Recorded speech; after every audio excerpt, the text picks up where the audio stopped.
Welcome জানাচ্ছি আবার সবাইকে। আমি মোহাম্মদ হাসিব, নিষিদ্ধ গল্পঘরের পক্ষ থেকে। আসসালামু আলাইকুম। আশা করি সবাই ভালো আছেন।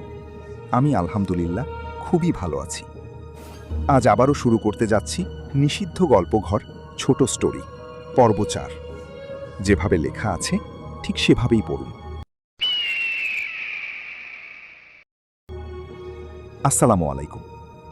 আমি কামরুল, পেশায় একজন ব্যাটারি রিক্সা চালক।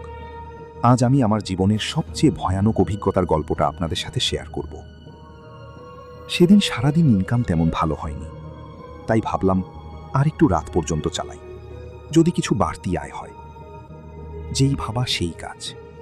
রাত তখন প্রায় 1টা বাজতে চলেছে। হঠাৎ একজন যাত্রী এসে বলল, মামা যাইবা। তার কণ্ঠ শুনেই আমার শরীর কেমন যেন শিউরে উঠল। এত ভারী, অদ্ভুত আর ঠান্ডা কণ্ঠ আমি জীবনে কখনো শুনিনি।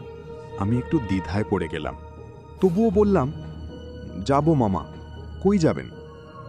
লোকটা একটা জায়গার নাম বলল। জায়গাটা আমি দিনে অনেকবার গেছি, কিন্তু রাতে কখনোই যাইনি। ভাড়ার কথা বলতেই সে বলল, যা ভাড়া তার ডবল দিব। ঠিক তখনই পাশে থাকা অন্য ড্রাইভাররা ফিসফিস করে বলল, ভাই, এত রাতে ওই রাস্তায় না যাওয়াই ভালো।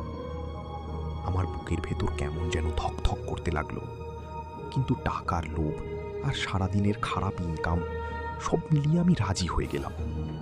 আমি তখনও জানতাম না এই সিদ্ধান্তটাই আমার জীবনের সবচেয়ে বড় ভুল হতে যাচ্ছে।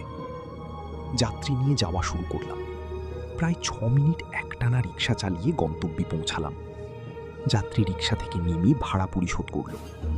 তারপর সোজা হেঁটে একটু দূরে যেতেই কালো অন্ধকারে মিলিয়ে গেল। চোখের পলকে একটা মানুষ কিভাবে উধাও হয়ে যায় আমি বুঝতেই পারলাম না। বিষয়টা মাথা থেকে ছেড়ে ফেলতে চাইলাম।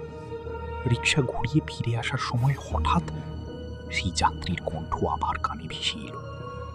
কথাগুলো আমি বুঝতে পারিনি, কিন্তু মনে হলো সে যেন আমাকে উদ্দেশ্য করেই কিছু বলছে। তারপর থেকে আমি ওই রাস্তায় রাতে কখনোই যাইনি।